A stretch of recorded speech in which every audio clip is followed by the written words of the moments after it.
Bonjour à toutes et à tous. Alors j'ai la lourde tâche de reprendre les débats de l'après-midi, à l'heure de la sieste. Alors je vais essayer que personne ne s'endorme, voilà. Donc Guylaine Gaudin-Le Surtel, donc je suis à la SMAC depuis un peu plus de 17 ans maintenant. Et je travaille déjà depuis de nombreuses années aussi pour les collectivités territoriales.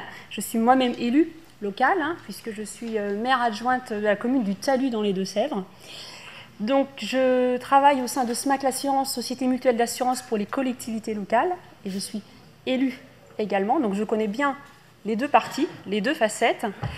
Dans les débats de ce matin, j'ai trouvé ça vraiment très intéressant. C'est avec beaucoup de plaisir que j'ai suivi l'intégralité des échanges, parce qu'on a parlé de passionnés, ça s'est senti dans les débats, puisqu'en parallèle de mes fonctions d'élu et de mon travail à la SMAC, j'ai repris aussi mes études et je prépare un mémoire sur l'engagement. Qu'est-ce que l'engagement aujourd'hui? La différence entre le bénévole, le volontaire, le militant, l'élu, et comment l'élu dans les petites communes fait-il pour manager les agents des communes. Et dans mes travaux de recherche, je vois également tout ce qui est fait au sein des associations de bénévoles, comment on fait pour recruter des bénévoles, comment on fait pour les garder aussi. Donc voilà, c'est tous mes travaux de recherche. Et je pourrais, si vous le souhaitez, à la pause, si ça vous intéresse, en parler avec vous. Donc aujourd'hui, on va parler de la responsabilité, les responsabilités du maire face à l'implication citoyenne. Donc, brièvement, je vais vous présenter la SMAC. Ensuite, on va parler qu'est-ce qu'un collaborateur occasionnel du service public. Très important, parce que j'ai entendu ce matin au niveau des débats, donc que dit la jurisprudence? L'exposé que je vais vous présenter aujourd'hui, ce sont des retours de cas que nous avons eus à la SMAC. Voilà. Ensuite, quelles sont les réponses que l'assureur peut avoir face à l'engagement de ses responsabilités? Alors rapidement, la SMAC, ça a été créé en 1974 par les élus, pour les élus. Voilà, c'est vraiment donc le travail fait par les équipes de SMAC, assurance, c'est du travail sur mesure pour les collectivités territoriales. On travaille au quotidien pour accompagner les territoires et dans leur développement, qui est un défi quotidien pour l'ensemble des équipes de SMAC l'assurance. Notre mission, c'est également d'assurer la continuité d'un service public de qualité. On l'a vu ce matin, quand ça se passe, une catastrophe, comment on fait et comment l'assureur doit intervenir le plus rapidement possible. Même si l'assureur peut intervenir le plus rapidement possible, des fois, il n'y a pas forcément les disponibilités des moyens et des matériels en face pour pouvoir intervenir. Donc le travail au quotidien des équipes de SMAC l'assurance, c'est cela. SMAC l'assurance, donc on est 880 salariés, on est à Niort. Et nous avons au moins un contrat d'assurance dans 60% des communes de moins de 7 000 habitants, 74% des communes entre 15 000 et 40 000 habitants, et 80% des conseils départementaux sont assurés auprès de la SMAC. Le collaborateur occasionnel du service public. Lorsqu'on a un incendie et que les sapeurs-pompiers requièrent l'aide d'un bulldozer appartenant à une entreprise afin d'établir un coupe-feu, alors qu'il répand donc de la terre sur les flammes, le bulldozer, l'engin, donc, heurte une roche et s'immobilise et prend feu. Je débute l'exposé par cet exemple, qui, je pense, parle à beaucoup. Dans ce cadre précis, est-ce que je suis dans le cas d'un collaborateur occasionnel du service public ou pas?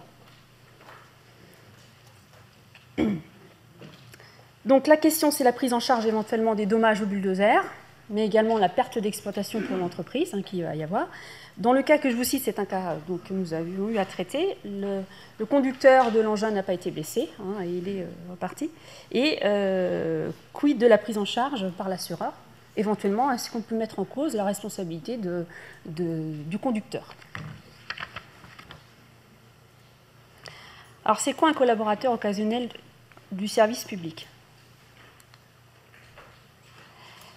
Alors, le collaborateur occasionnel du service public, c'est une personne qui prête son concours spontanément ou sur demande à une mission de service public qui relève normalement de l'administration, mais que celle-ci n'a pu réaliser. Voilà la définition du collaborateur occasionnel de service public.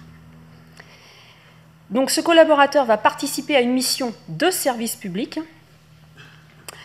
Alors on entend sur la notion de service public au sens large, c'est-à-dire dans l'intérêt général, donc des choses qui vont vous parler, mission qui prête guère à des débats, parce qu'on va avoir une personne qui va se jeter à l'eau pour aller secourir quelqu'un, on va avoir des personnes qui vont aller dans des grottes ou sous terre pour aller secourir d'autres personnes. Voilà, là on est vraiment dans une mission de service public.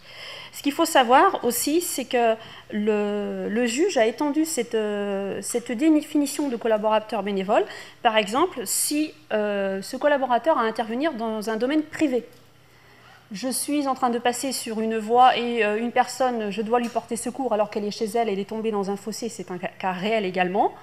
Je vais porter secours à la personne, j'appelle les pompiers, je vais chez elle, je vais sur son territoire, je suis collaborateur occasionnel du service public. La notion de service public aussi, c'est qu'il y ait un intérêt qui n'est pas un intérêt privé, et également qu'on ne soit pas dans le cadre d'un secours d'un bien proprement dit. On a eu le cas de noyade avec une personne qui faisait du canoë, et ils ont été un petit peu embarqués par le courant et ils ont réussi à attraper la berge et le canoë était coincé un peu plus loin, donc il s'est jeté à l'eau pour aller chercher son canoë qu'il avait loué auprès d'une entreprise. Dans ce cas précis, le juge n'a pas considéré que la personne qui s'est jetée à l'eau pour aller chercher le canoë était collaborateur occasionnel du service public. Il pouvait attendre les secours, il n'y avait pas une urgence imminente, il pouvait attendre. Le lien de collaboration entre la victime et le service public. La collaboration, elle doit être effective, elle doit être justifiée, donc urgente nécessité, pensez au cas que je vous ai exposé sur le canoë, et faite en qualité de citoyen. Je vais vous parler aussi de l'élu et également de l'agent. Alors sur le lien de collaboration, elle doit être effective, c'est-à-dire que l'intéressé doit porter une véritable contribution à l'accomplissement de la mission. Et là, je vais vous citer un cas que nous avons eu. N'est pas considéré par le juge collaborateur occasionnel du service public le particulier qui, après un incendie, va surveiller les lieux après le départ des pompiers, même si les pompiers lui demandent. Et donc, c'est un cas, la personne était sur place, c'était la maison de ses parents. Il est resté, et puis finalement, le feu a repris. Dans ce cadre précis, le juge a considéré que la personne qui était chargée de la surveillance après le départ des pompiers n'était pas considérée collaborateur occasionnel du service public. Donc, ça veut dire que le lien de collaboration entre la victime et le service public doit être effectif. Elle doit être justifiée. C'est dans un souci de collaboration, c'est éviter des comportements imprudents ou injustifiés. Voilà ce que dit la loi. Le juge est assez strict sur ce point-là, puisque il va regarder si l'intervention elle est réellement urgente. Et on a parfois des victimes qui sont un peu trop imprudentes ou excessives et qu'il n'y a pas d'urgente nécessité. Je vais vous citer aussi un cas où on a dans un village un taureau qui s'est échappé alors qu'il y avait des gardiens qui étaient formés pour maîtriser l'ensemble de la fête et qu'il y a une personne qui spontanément est allée et qui a été blessée. Dans ce cas précis, le juge a considéré que la personne n'était pas collaborateur occasionnel du service public. Il n'y avait pas une urgente nécessité, il y avait un cadre précis parce qu'il va analyser tous les faits. Et dans ce cadre-là aussi, il a considéré qu'il n'était pas collaborateur occasionnel du service public. L'intervention en qualité de simple citoyen.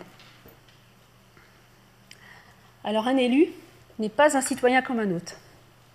Toutefois, on a eu des cas où vous êtes élu, vous êtes sur votre commune et puis vous assistez à un match local de foot, puis vous voyez qu'il y a une barrière qui n'est pas très bien mise, donc vous la remettez. Vous n'êtes pas dans le cadre de votre fonction d'élu. Le juge a considéré dans ce cas-là que vous êtes collaborateur occasionnel du service public. Idem pour l'agent qui se rend à une fête, qui est avec sa famille, il voit quelque chose, il relève, ils peuvent se blesser. Dans ce cadre-là, il va être collaborateur occasionnel du service public et non pas la fonction d'agent. Alors la conséquence, c'est que le régime de responsabilité, le juge, au niveau de la responsabilité, qu'est-ce qu'il nous dit? Les dommages subis par les collaborateurs bénévoles, c'est la responsabilité sans faute de la commune. Toutefois, il faut bien, c'est pour ça que j'ai bien insisté sur la slide précédente, est-ce qu'on est bien dans le cadre d'un collaborateur occasionnel de service public ou pas? Si on est bien dans le cadre d'un collaborateur occasionnel du service public, eh bien, la responsabilité de la collectivité, elle est engagée. Elle va répondre des dommages subis par le collaborateur bénévole. Pourquoi? Parce que le régime est plutôt très protecteur. Hein. Le bénévole s'est investi. Il a, je vous rappelle, comme le dit le juge, il s'est substitué à un moment donné au service public. Donc, eh bien, ce régime va être protecteur. Sur les moyens qui peuvent éventuellement, dans certains cas, on ne va pas dire exonérer, mais diminuer la part de la responsabilité de la commune, ce qui est arrivé. On va par exemple, on a eu un cas qui date un peu, mais qui est passé au Conseil d'État.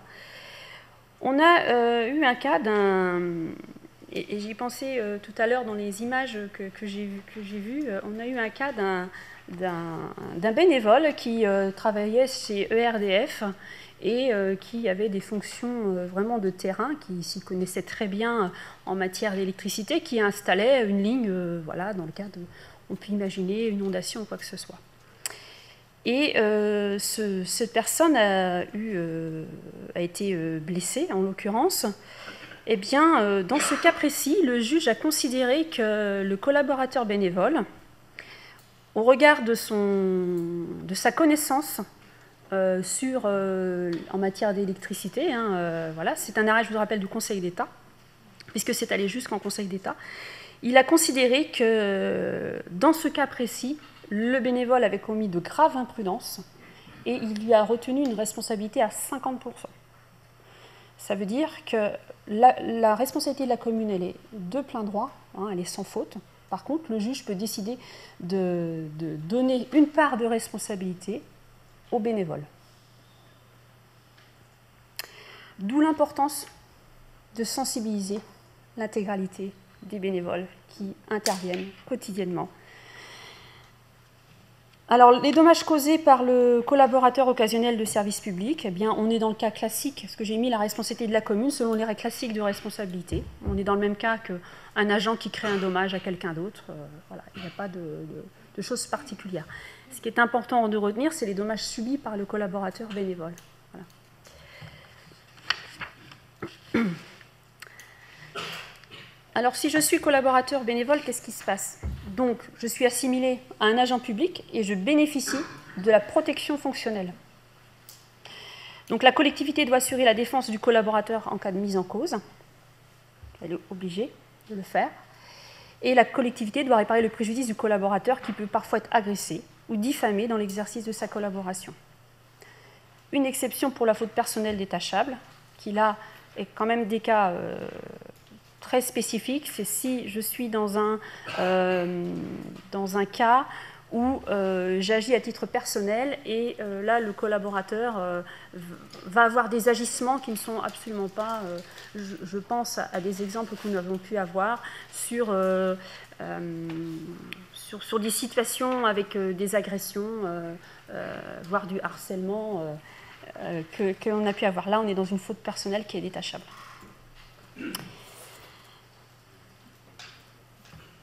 Alors, quelles sont les garanties d'assurance? Il y a une distinction à faire entre le collaborateur occasionnel du service public, voilà, que dit la jurisprudence, et ensuite, quelles sont les garanties d'assurance? Je vais vous parler de ce qui est fait à la SMAC. Là. Voilà. Après, il peut y avoir d'autres garanties d'assurance par ailleurs. Ce qu'il faut savoir, c'est quand il est considéré que le bénévole est bien un collaborateur occasionnel du service public, dans ce cadre-là, la responsabilité générale de la collectivité personne morale intervient. Donc, le contrat responsabilité civile de la collectivité intervient. Certains contrats d'assurance, c'est le cas à la SMAC, d'emblée, nous indiquons clairement que les collaborateurs bénévoles sont intégrés au contrat de la responsabilité. Parce que des fois, on a des demandes, c'est systématiquement intégré.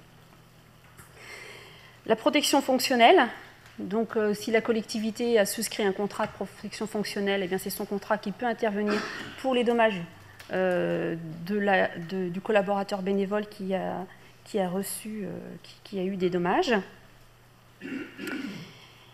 Et donc le contrat de protection fonctionnelle s'appelle le contrat Promute et qui couvre également, je vous en ai parlé tout à l'heure, l'organisation de la défense, si le collaborateur était mis en cause, s'il était pour diffamation, voilà.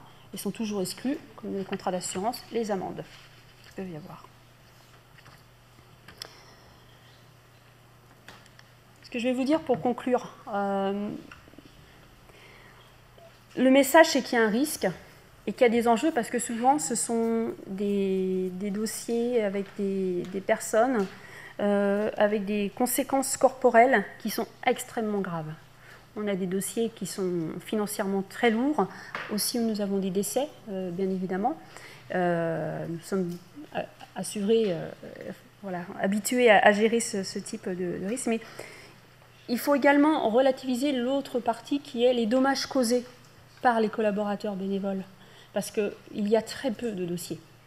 Ce sont des petits dommages matériels, encore, c'est très très peu. C'est plutôt les dommages subis par les collaborateurs bénévoles. Voilà ce que je voulais dire sur cette intervention. Je pense peut-être que vous avez des questions, à moins que je vous ai tous endormis. C'est peut-être aussi. Est-ce que j'étais dans le timing Je salue l'intervention, claire, nette, précis. Voilà.